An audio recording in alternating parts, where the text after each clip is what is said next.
I received many 3 months of dual employment issues.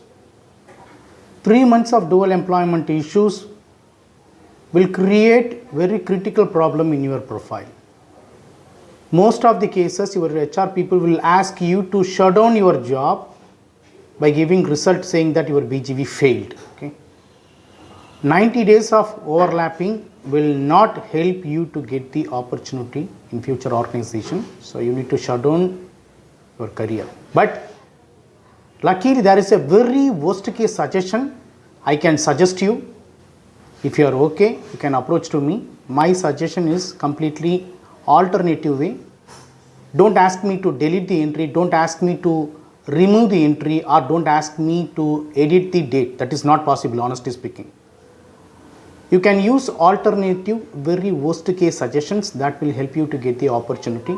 That is the only one way is there for 3 months of dual employment. Okay. If you are okay, once done your payment, we will discuss further. Consulting fee is huge. If you want, you can connect with me. Thank you so much for watching this video. Have a wonderful day. Take care. Bye-bye.